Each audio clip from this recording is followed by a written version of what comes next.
computer. All right, we're good. All right, guys. We are live. Welcome to episode number 3. I got a very special guest today. His name is Dave Scholten.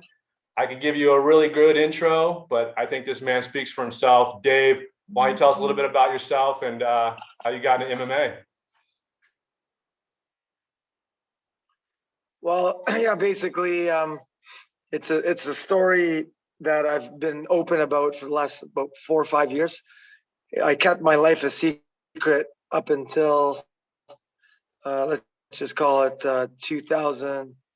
What is it now? 21. So 2017, 2016.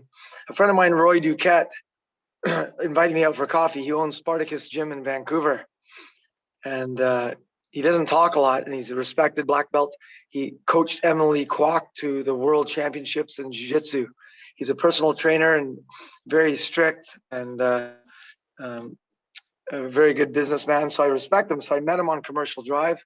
He sat me down. He goes, "Dave, I want to tell you something. I tell everybody about you, but nobody knows who you are." And then I was like, "Oh, it's all good. I grew up on a farm. I don't give a shit who knows me." And then he goes, "Dave, I'm going to tell you something, not as a friend, but as a neutral person." And he said, "Dave, your life isn't 1 in a million. It's 1 in a billion." And that's when I just sat back and I was like, "What are you talking about?" And then he just kind of rattled off. He's like, "Dave, you're self-made, never borrowed a penny from your parents or a bank. You started your business from scratch. You beat the world champion in wrestling in 1991. You were a 3-time Canadian champion, set for the Olympics."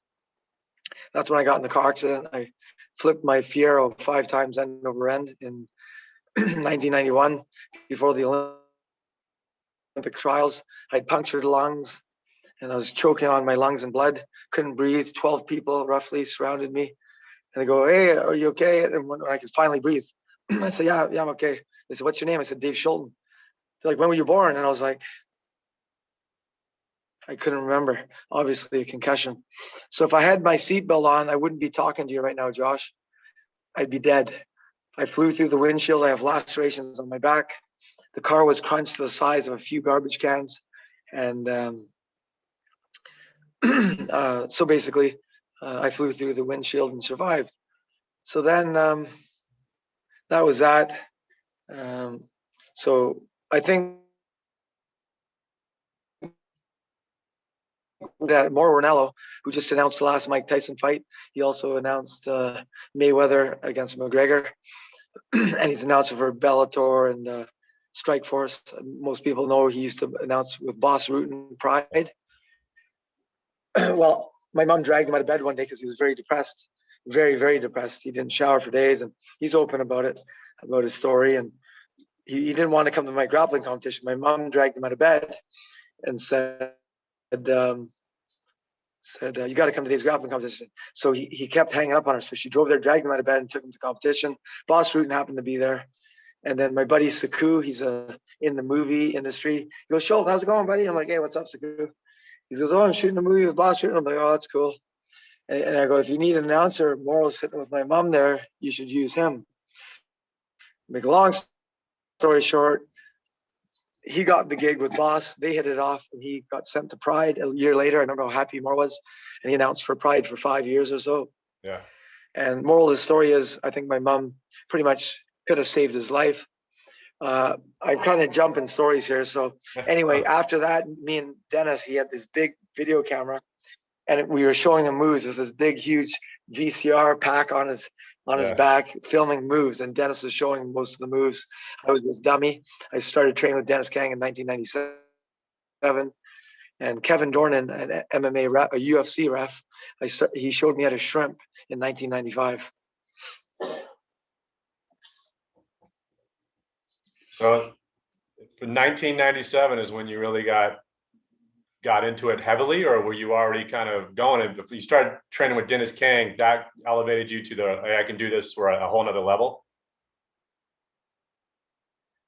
Yeah, I was training with him for at least a couple of years, and he was like 2 or 3 weight classes above me. I think it was 2 weight classes, and he couldn't tap me for the first 2 years. He had a real hard time, and I'm like thinking, man, if he can't tap me and he's 2 weight classes above, but I have ADD and I wanted to travel the world and meet beautiful women and start my businesses and sell real estate. So if I backtrack, why did I get into MMA? Well, it's a um, very touchy story. I was being suffocated in my own crib by my father when I was 3 or 4 years old for peeing in the crib. He was 240, 6'3", and all I remember is a big hand grabbing the back of my neck and suffocating me in the mattress. That was my first memory.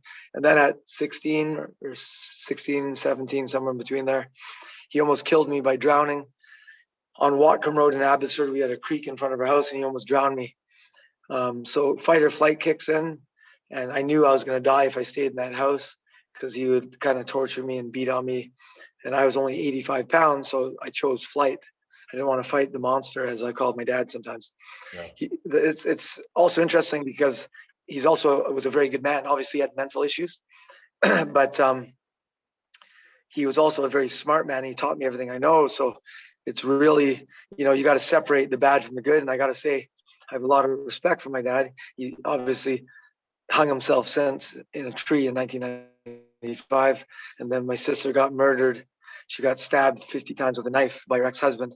He killed her and her new boyfriend that same year in 1995. So that's why Roy Duquette, because I've never touched a drug in my life and I've never had an issue with alcohol. That's why he said, my life is not 1 in a million. He goes, you should be dead. You should be in jail.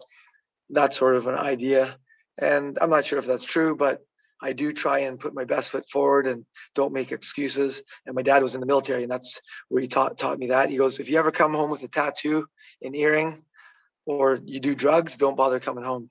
So I still don't have a tattoo, don't have an earring, and I haven't done any drugs. Wow. In my entire life, other than Advil, Tylenol, and then 2 times I broke my foot, and another, I think I broke my hand when I fought Nick Denis in 2007 for the King of the Cage title. They said whoever was going to win that fight, they're the best in Canada, they're going to the UFC. Sure enough, I was on crutches 3 weeks before the fight, couldn't walk. Me and Dave Fazer at Universal MMA, I was on my knees throwing a medicine ball back and forth. I couldn't even run. So I tried the best I could for my cardio. Dave Fazer told me I shouldn't take the fight, but I saw that shiny belt and my ego got in the way at that time. And you learn as you get older, but I shouldn't have taken that fight. Dave Fazer was right. I was 100% wrong. And Nick Denis, I broke my hand in 3 places, and I was lacking cardio by the end of the second. In the 3rd round, he kneed me in the forehead. I've never been knocked out in my life, but it was a TKO because the blood was gushing. And then it was a hematoma, kind of like Hominick against Aldo. So the MMA fans will know. Yeah. It was big. I said to Ben Greer, who fought Mark Hominick, I said to Ben Greer, I'm like, how's my head? He goes, oh, it's fine. Then I went to the bathroom and I looked at myself. I'm like, Ben, you fucking asshole. He starts laughing. I didn't have anybody to wrap my hands. Yeah. I had nobody to wrap my hands. 15 minutes before the fight, me and Ben would go out and have a drink, and the night before, and I'm like, Ben, can you wrap my hands? He goes, I don't know how to wrap hands. So some guy in this dressing room says, oh yeah, I kind of know how. And it was loose as hell. And that's why I broke my hand in 3 places. Yeah. And I cornered him when he fought Mark Hominick. And I wasn't a proper corner at that time either. So, I mean, that was back in the day. I fought Coulter Gill, the K1 fighter. He didn't make weight by 8 pounds. Lance Gibson, who fought in UFC 4 or 6, he came up to me and says, there's no way Coulter's making weight. I said, I don't give a shit. He's 6'1", 6'2", can't make weight. I don't give a shit. Let's scrap. That's just how I grew up. I had 100 to 200 street fights in Abbotsford growing up. I've never lost a fight, and I've never been knocked out. But Coulter beat me. He's the better man. He beat me. He did grab the ropes when I went to double leg him because he knew what would happen if I took him to the ground. Yeah. But Matt Lindland did that against Fedor Emelianenko once, exactly the same thing. But the better man won. I don't make excuses. Even though he grabbed the rope, I remember Coulter Gill got me in a beautiful knee in the stomach. Then I went in for a single, and his long, lanky legs and his long reach reached around, got me in a rear naked choke. At that time, I didn't even know what a rear naked choke was because I was just a wrestler that didn't want to go to his back. So yeah, anyway. So being a wrestler, how did you fine tune your jiu-jitsu? How did you fine tune your boxing? Did you go to other camps and start really honing in on those skills? Yeah, basically wasn't about at that time traveling around too much. So I would stay in Vancouver. And basically I went to all the unlimited weight class competitions. And that's where Dennis Kang said, he said that he saw me in the grappling competition. He saw me in the unlimited weight category, and I was beating all the big guys. And I do have an iconic picture in MMA because he's had over 50 MMA fights. An iconic picture of Dennis Kang in a white gi with a blue belt. He was standing in front of another mat, but he was looking at me. Whoever took the picture of me grappling, Dennis Kang was in the background. It's one of my favorite pictures in life because he was watching me because he's like, who is this little guy? And I made it to the finals. And then I believe I lost by a point in the unlimited weight class final, but it was no gi. And I beat a guy named Shemek from Victoria. He was an instructor. All the students went, how come you lost to that little guy? Because it was the semifinals against Shemek. And they're like, how come you can lose to that little guy? And that sort of thing. And it was because of wrestling. That's why there's 60 to 70% of UFC fighters, champions, are wrestling based, because jiu-jitsu doesn't and dominated by a stronger wrestler. It's the hardest working sport, and I believe wrestling is the toughest sport in the world, not MMA actually. Yeah. Well, I've had wrestlers destroy my. But sorry, to answer your question. Go ahead. And we wrestled about 3 weeks. We wrestled about 3 weeks ago too, so you know my strength. We did, yeah. Why don't you tell people? I know what your goal so is. I was gonna answer your question. I was gonna answer your question though. Yeah. I was gonna answer your question. Sorry, my apologies. I didn't answer. Marcus Suarez saw me at that one competition after. It was actually the one where Boss Rutan was, and he sent a student over to me to tell him to come talk to Marcus. He's like, tell that guy to come talk to me. And I did. I'm like, I walk up to Marcus Suarez. I didn't know he was a 7th degree black belt at the time. But I'm like, hey, what's up? You know me, I'm nonchalant, surfer attitude. Yeah. And I didn't have my flip flops on, but I had my wrestling boots on. I go, hey man, what's up? And Marcus goes, you should come train at my. I'll try the Brazilian accent or Portuguese accent. Hey man, you should come to my club, my club. He would say club. Come to my club, check it out. So I went and met Dennis. And so he's now, I think, an 8th or 9th degree black belt, coral belt. And then I also boxed with Tony Pep, who fought Floyd Mayweather, the best boxer of our time, definitely the best defensive boxer of all time, in my opinion. He fought him to a decision. So Tony Pep showed me a few crafty moves. He also trains Bibiano Fernandez, who I've had some good sparring time with. And yeah, so that's that. Nice. So I was going to ask you, I know what you're going for right now, but why don't you tell the people what's your goal? What are you working at right now? What are you trying to achieve as far as fighting? Yeah, I'll just mention a couple other places in the early 2000s, 2003 to 2010. I trained in Brazil. I was addicted to acai. That's a purple Brazilian fruit. If you guys haven't had an acai bowl with strawberries and bananas, you're missing out. I got a freezer full of them in here. The little packets like this big. Okay, I'm gonna be knocking on your back door in about an hour because we're close by. Yeah. We're both in Cabo St. Lucas, by the way, people. Yep. And so I trained a Brazilian top team with Nogueira, Mario Sperry, Murillo Bustamante, who's a really respected guy. I really like him. He did kick me out of one class because it was a pro class. He goes, we can't show you some things in this class. So I wasn't allowed in because I was from Canada. Met a really cool guy from Israel. He's the highest ranked guy from Israel. That's why I love traveling. I've been to over 50 countries. I'm now retired. I don't have to work another day for the rest of my life because I started my roofing company 31 years ago. And but anyway, I trained at Shoot Box, Anderson Silva's gym in LA. It was cool to meet the guy that fought Hicks and Gracie. What's his name? Machado, Regan Machado. Yeah. My niece, she, if you can support her, she's Shelly Show on Instagram. She's got over 250,000 followers. She's a model. Shelly Show on Instagram. For anybody watching, if you can support her, she's a great person. But she took jiu-jitsu because I was a father figure after my sister got murdered. The two nephews I have now run roofing companies. They're doing very well. Shelly's doing very well, lives in the United States, has a beautiful 9-month-old son. Wolfie, shout out to Wolfie. And she did jujitsu with Regan Machado in LA, who also teaches Ashton Kutcher, which is cool because I'd like to meet him one day because I'm an advocate against child sex slavery for the last 5 years. I haven't taken one penny for donation. I don't agree with charity. I agree with teaching a man how to fish. He eats for the rest of his life. Instead of giving him a fish, he eats for a day. But back to answer your question, why am I doing what I'm doing right now? Well, because I haven't been knocked out ever in my life. And when I say I had 100 to 200 street fights, I would be beating up bullies. And because I study psychology, I was actually fighting my dad every time. I would never pick a fight with a smaller guy or pick a fight. But if I saw a tough guy walking around like this and pushing people or being disrespectful, my friends needed a hand, I'd be the first one there to put people in their place. I had a chip on my shoulder. And so to answer your question, I want to be one of the first guys to debut in the UFC at 50 years old. I'm turning 49 in April 2nd. I was born in 1972. And I forgot to tell you something, Josh. Yeah. Yippee-ki-yay, motherfuckers. Let's do this. We've only started 2 months ago. Okay. Only started 2 months ago. You don't get these years from playing ping pong, as I would say when people wanted to fight me on the street. I would say, you don't get these years from playing ping pong. But yes, my website is ufcat50.com. Uncle Dana, you'll be hearing about me.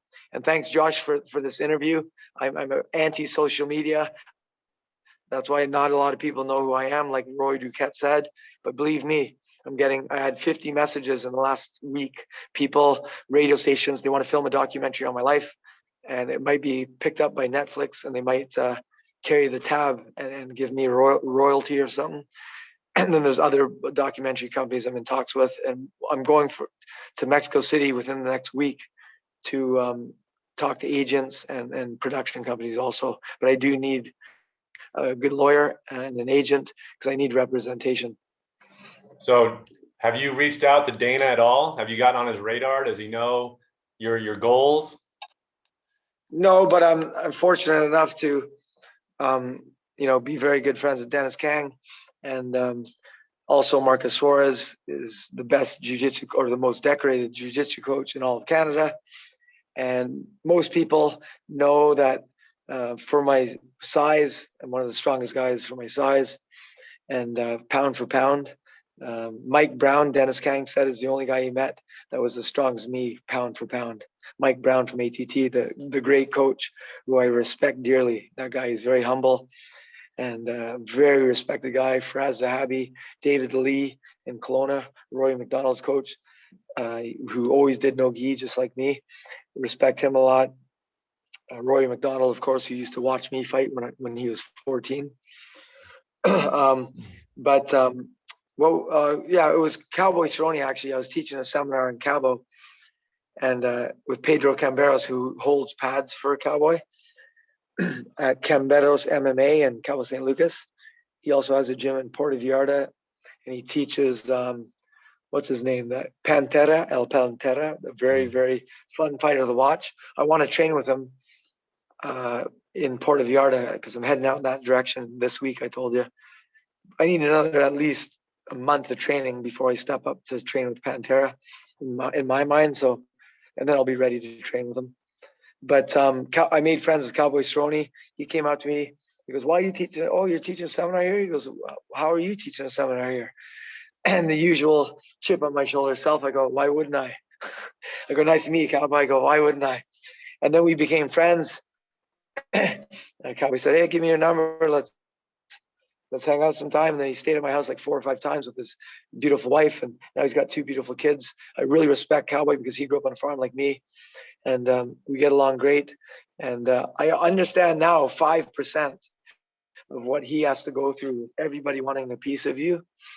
And, they want me to write a book and they're talking about movies and all this shit. And I grew up on a farm. I just want to scrap and I just want to run my businesses. And I don't have to work another day for the rest of my life. So I'm fortunate. Finally, my ADD is under control. and I'm focused, and I'm not chasing women like I have been for the last 25 years. So I'm ready to go. And I'm going to tell you and Conor McGregor inspired me to put it out there, because to be honest, when I heard Conor say most people are afraid to put it out there, he's the primary reason why I'm putting it out there, because he goes, you say it out in the universe and you go for it. If you come up short, this is from me, if you come up short, what's the worst case scenario? You're a warrior and you got stronger. So like a post I saw from Rory McDonald about being in the auditorium, dusty and marred and cut up and beat on. It's the timid souls that don't want to step in the arena, and all the people over the internet now. It's a sad society where people are slandering and sitting on their couch chirping and misinformation. And I'm going to be a motivational speaker after my fights. But Dana, all I'm going to say is you will be hearing from me. So I'm going to have one fight, knock off the rust. And I'll probably have that in Mexico. Then I'll fight someone else. Probably have 3 or 4 fights. My record is actually 9-4. Online at 7-4. Somebody's got to contact Sherdog for me. Whoever's watching, somebody contact Sherdog. St. Luke from the Casa Dorada. And David Ramos of the UFC was on the card. I remember he slapped me in the face because I was kind of docile before the fight. I was just so chill. He thought I was going to fall asleep. He was smacking me. He's going, come on, Dave, get ready for the fight. He starts slapping me. Now he's in the UFC. He's a monster. Other than Bibiano Fernandez, he's the best jiu-jitsu guy I've ever rolled with. Actually, I'd say David Ramos is probably a little better.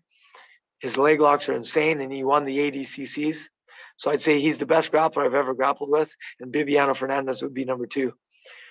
So Bibi's a tough guy that grew up in the jungle. Anybody listening, Google his name. He's the real life Lord of the Flies. Bibiano Fernandez, world champion jiu-jitsu, world champion in MMA, and he turned down the UFC for twice the amount of money in Asia. Sorry, Dana, I had to say that. What fight class are you trying to get into at UFC? What would you fight at? 135. I've always fought at 155. Other than the title fight, that's the only time I've cut weight, and that's why my record at 9-4. Sorry, that was the one fight on the beach in Cabo around 2010, I think. And then there's another fight, Marcelo Alonso in Washington State, not Washington D.C., but Washington State. I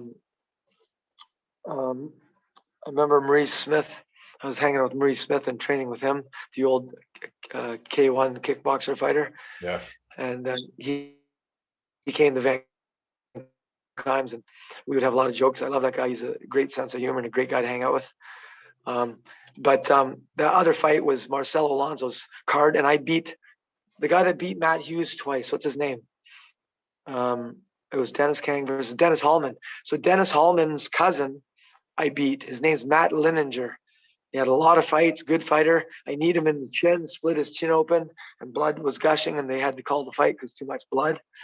So I beat Matt Lininger, who I think he's called the cousin on Sherdog. That's his nickname, the cousin. Yeah. So that's Dennis Kang fought Dennis Hallman.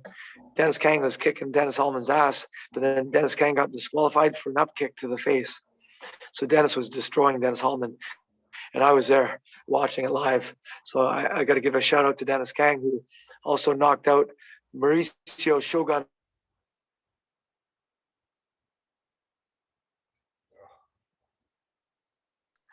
And things that happen in life when Dennis Kang's fiance committed suicide or died, he changed his mind, and it affects your mind. And I don't think Dennis was the same after, and he'll probably admit that. But he's a good human being with a great heart, and I'm so glad I met Dennis and Marcus Suarez, 2 solid human beings. Nice. Well, since you're a big fan of Conor McGregor, and he's pretty much reinvented the call out. Who would you want to call out? Who do you want to call out on UFC saying, I'm coming for you? My UFC 50 debut is going to be against you. Who do you want to call out? No, I don't count my chickens before they hatch. I fight one guy in Mexico, as I said. So I'll fight whoever it is, whoever fight in history. of Halifax, Nova Scotia. Me and Garrett Davis, who fought War Machine, who is in life for prison for beating just shit and almost killing his wife, the porn star actress. But he got to a draw. Garrett Davis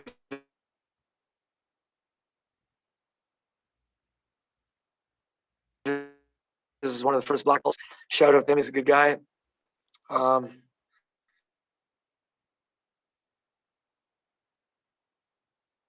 out to the whole families also. And why did I bring up Garrett again? Sorry, I lost my train of thought. My apologies. I was asking about calling out, and then we're having. Oh yeah, calling someone out. Yeah. So it's talking about one fight in Mexico. Oh yeah, yes. So basically, we were driving up to the Halifax Forum. I thought there was a rock concert. There's like 8,000 people, and I was like, "What's going on? Is there a rock concert?" He goes, "No, Dave, that's where we're fighting." I'm like, holy shit! For that time, 8,000 was the biggest crowd in MMA, I think, for early 2000s. So anyway, there's about 7,000-8,000 people there, I remember. And I was the first fight of the first event in Halifax, Nova Scotia history. I fought Nino Dezera. George St. Pierre's jiu-jitsu coach was in his corner. Can't remember his name, but he wanted to fight me after I knocked out his brown belt student. The headline in the Halifax newspaper, it was on the front page of the sports. It said, "It is 8:33 p.m. I remember the headline, exactly the time. In about 5 minutes, Nino Dezera is going to be knocked unconscious by Dave Scholten's right hand. The first event in mixed martial arts history is underway." So it was George St. Pierre, is one of his first jiu-jitsu coaches, but he got mad at me for some reason. He wanted to fight me, and well, I knocked his student out cold right in front of him in his corner, I guess. But egos get involved and emotions, of course. But I'll fight a guy in Mexico first, maybe another guy in Mexico if someone else wants to get knocked out cold or choked out. I'm fierce, man. I'm telling you right now, I don't have any injuries. Well, other than from boxing, my wrist got a little fractured, but it'll be fine. I'm going to get my hands wrapped properly. I got a nutritionist for the first time in my life. I have a sports psychologist, which I'm seeing at 5 p.m. today. I have a psychologist just to tune up my mind once a month, which I recommend to anybody, even if they're feeling like $1 million. This is why I'm going to be a motivational speaker, because I love to share what I've learned in my life, being to 50 countries and not going to school, but a degree in life, so to speak. But then I'd love to fight Cookie Monster in the BFL, Battlefield Fight League. So shout out to Cookie Monster. He's in 135. Man, I'll give him 3-1 odds in cash, US cash. I'll put up whatever amount of money he wants. But he can win 3 times the amount that I can beat that guy. I think he's fighting soon in the next couple of weeks. I saw online. Cookie Monster, you're a nice guy, but hey, I'd love to fight you after 1 or 2 fights in Mexico here. That'd be, to me, a very easy fight. No disrespect intended, but I've rolled with him and sparred with him. Gary Mangat too, and Jeremy Kennedy. Those are half decent guys, but when I'm training properly, I'd fight any one of those guys. And Jeremy Kennedy knows what it feels like when I'm on top, and I got him in my signature move. Unfortunately, most of the time when I was training there, my shoulder was messed up. Bibby told me to get out of the cage because I shouldn't be training with my shoulder. But my dad was in the military, Navy SEAL attitude: fight unless your arm's falling off. Just like Connor said, I should have took off my knee and beat him with it. Yeah. And what I don't like about Conor McGregor, I got to throw it out there, is when he punched the old man and threw the dolly through the bus. But guess what? We are all imperfect humans. So anybody slandering Conor McGregor, show me a resume of a perfect life and then start talking about Conor McGregor. A lot of people always want to cut down people at the top. He's worth $500 million. He's doing great. He's great to his children. He's great to his wife and his family. And he's a great fighter and he works hard. So that's all the great things about Conor McGregor. So he made a couple of mistakes. So what I say to society, and I learned this from Sean Danica, my success coach, if anybody wants to change their life, I have to give her a shout out. Sean Danica, SIANDANICA. She changed my life and opened me up. And I dealt with all my trauma, repressed trauma. But anyway, there's my shout out for Cookie Monster. And in the UFC, Dana, give me whoever, give me a first fight. And I'm going to tell you, sure, I'm turning 49 in April, but I feel like I'm 30. And when I train with guys, ask Luis, they call him Machete in Cabo San Lucas, how I feel. I'm 18 years older, but I'm ask him how I feel when I roll with him. So I don't need to talk about myself. Just talk about everybody else that has fought me or rolled with me. Well, I think that's a good note to end on, Dave. I appreciate it. Your life story is inspiring, to say the least. I hope that film gets made about you, documentary.